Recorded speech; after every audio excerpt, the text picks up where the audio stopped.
Chapter 6: The Future of the Biosphere and Humanity. According to our hypothesis, the total intelligent power of the biosphere increases following the recursive formula where the amount of intelligence at the present time equal to the sum of the amount of intelligence in the previous time interval, for example, a year ago, and the time interval preceding the previous one, i.e. 2 years ago. If we take only one component of the intellectual power of the biosphere, namely the volume of the brains in human population, the curve describing its growth, the number of people on Earth, looks like a recursive accelerated curve. Until 1980, the number of people was completely in sync with the recursive curve. The population growth rate, yearly increment, also increased rapidly. However, starting in the late 80s, the increment began to decline sharply. There is a clear violation of the recursive growth law. The global mind suddenly encountered a problem that must be solved, and solved quickly. By 2050, the population increment and the total intelligence of the biosphere may fall below the critical level. Further accumulation of rapidly increasing memory that was maintained for 4 billion years becomes impossible. How was this problem solved in the past? In 2 ways. 1. Increasing the number of livestock, and 2. The creation of a new breed of living beings with improved intelligence. Wait a second, maybe contemporary man has an intellect that is far superior to our predecessors? Perhaps modern educated people who have studied many sciences and communicate in several languages compensate for the numerical backlog? Alas, the facts indicate quite opposite. Anthropologists claim that the brain volume of our ancestors living in the Upper Paleolithic about 35 to 12,000 years ago was approximately 1,500 cubic centimeters, while today the average brain volume of men of all races is equal to approximately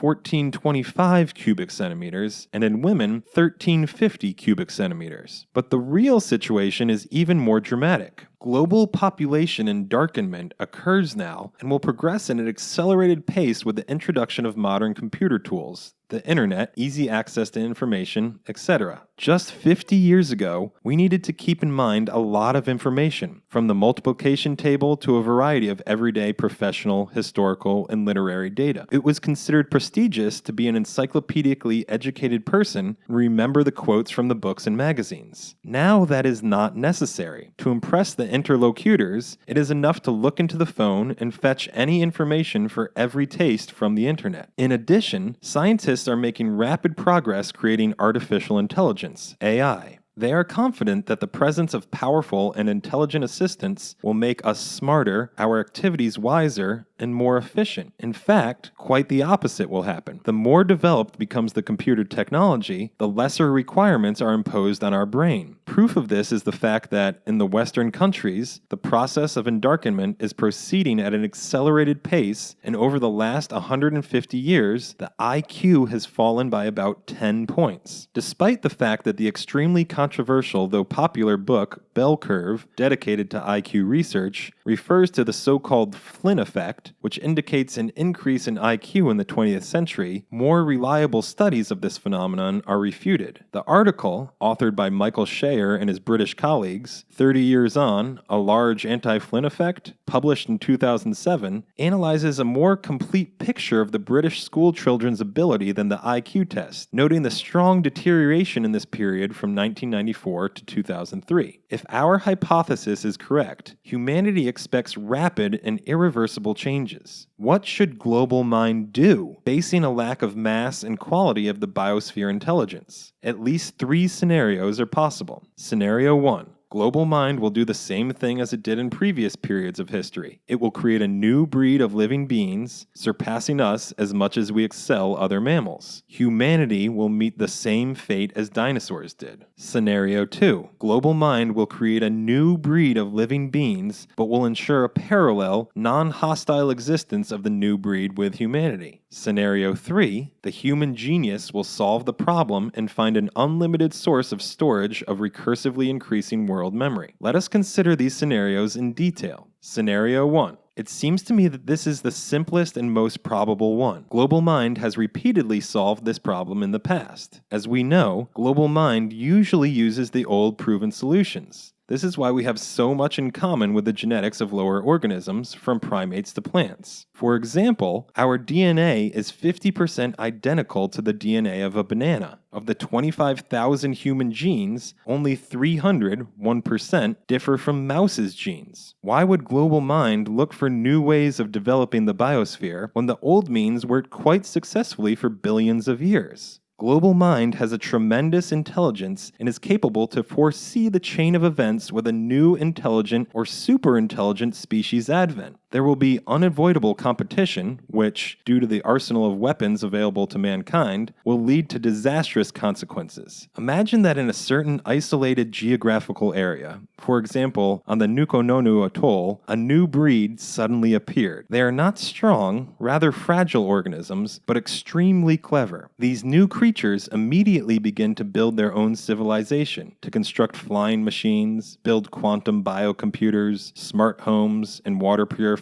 that consume only solar energy. All this is engineered at a level far superior to that achieved by our civilization. They begin to multiply at a rate of 25 offspring per generation and inhabit the 3 nearest atolls of the Tokelau archipelago. Local residents are now busy with servicing the newcomers, the only job available to their human intelligence. What actions will Homo sapiens sapiens undertake? With 99% probability, we will resolve the problem by nuking the Tokelau. No competition, no problem. Only Global Mind has a problem. The Global Mind, with the same tenacity as it created the hominids in the past, will produce increasingly perfect creatures' varieties. Global Mind can even suppress the destructive activity of Homo sapiens race as a species that did not meet its expectations. To do this, there are many tools ready for use. For example, bacteria resistant to antibiotics. These superbugs should only be released from the test tube. This may come as depressing news for us. Armageddon may finally happen without the second coming. However, from the biosphere's point of view, there is nothing depressing. Nobody expects to live forever. After the death of the mortal body, we will all move into a better world. In this virtual world, we will remain for a while and then be reborn in another shell. The worthiest souls will get a new life in a new biological body, much more perfect and beautiful.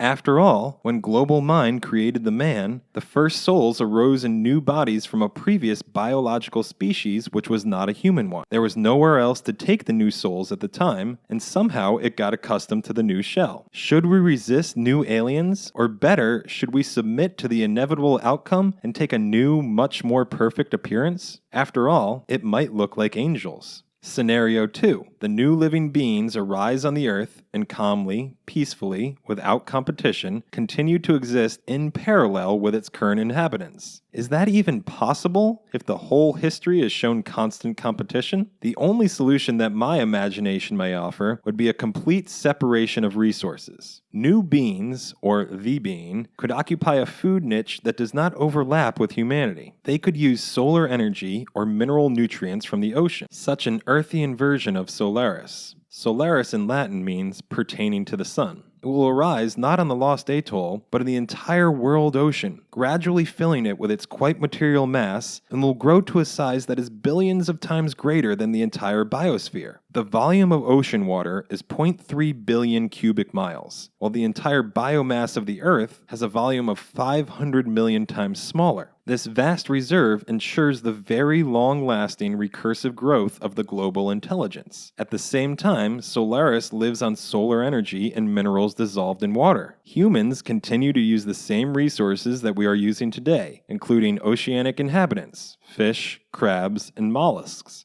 Moreover, since mankind no longer needs to reproduce at an accelerating rate, we could reduce our population to reasonable limits, which would not burden or deplete natural resources. In my opinion, this option would be ideal, especially in the event that Solaris managed to, and wanted to, become a kind advisor and mentor to people. Option 3. Mankind accepts my hypothesis seriously and takes desperate and urgent attempts to save the situation. To fix it, you just need to create artificial intelligence systems capable of memorizing a huge amount of information with easy access to it. It seems that Global Mind is pushing us to this option. Are you aware now that none of the breakthrough achievements of science and technology have been undertaken without active Global Mind participation? We invented everything under its guidance. Global Mind literally directed us when we had been creating fundamentally new technologies. In principle, humanity could choose one or another direction in different historical periods, but something pushed us towards the way that we have acquired and built up now. The computer technology development that is based on silicon chips sees a dead end. The increase in its volume is limited by available energy resources and mineral reserves. Fortunately, a possible solution can be found and implemented in the coming decades and even in the coming years. So-called quantum computers are being developed at rapid pace. DNA memory storage promises a real solution. Both innovations do not require significant energy costs, but for their timely implementation, immediate resource concentration is necessary. There is no more important task for the human race now. It is about our survival. Computer scientists can prevent our race extinction. Otherwise, it is inevitable. However, there is also scenario number 4. If mankind realizes the threat looming over its existence, it can exert its forces and create a new thinking creature on its own without waiting for global mind to do so. Progress in the biology is so impressive that the creation of new thinking creature does not seem to be the product of reckless fantasy. At the same time, humanity can move in 3 ways. The first way, it can strain its weak forces, combining and coordinating the efforts and resources of many scientific teams. These efforts will be more fruitful if the common goal is to create a new thinking creature that is not hostile to the man. Second, people will be able to gain direct access to global mind's intelligence by using mental practices already known to mankind, namely the meditation aimed at comprehending the correct ways of achieving the goal. Third, we can develop artificial means of communication with global mind to gain access to its intelligence. It can be both technical devices, brain electrical stimulation, and biological, drugs that are harmless to our health. In this 4th scenario, mankind will be able to take advantage of the global mind's power and determine our own future in order to avoid enslavement and assimilation. The new thinking creature can be created not as an active being, but as a giant brain designed to store and process information. Is this the goal the global mind is pushing us to? The 4th scenario is pleasant to our heart, but if one looks at things objectively, it is not very likely. Humans, of course, are the most intelligent animals, but our greed and immorality make people not very likely candidates for survival. Not only global mind, but some self-critical philosophers question the expediency of preserving the mankind as a biological species. If we want to continue as a species, we must change. Global mind most likely will create a new being not only with superior brains, but also with a superior morality programmed in a new biological form. How would this morality differ from ours? Here, my poor imagination does not suggest anything better than religious teachings of our great spiritual teachers, Jesus Christ, Buddha, Muhammad, and other preachers and prophets of world religions.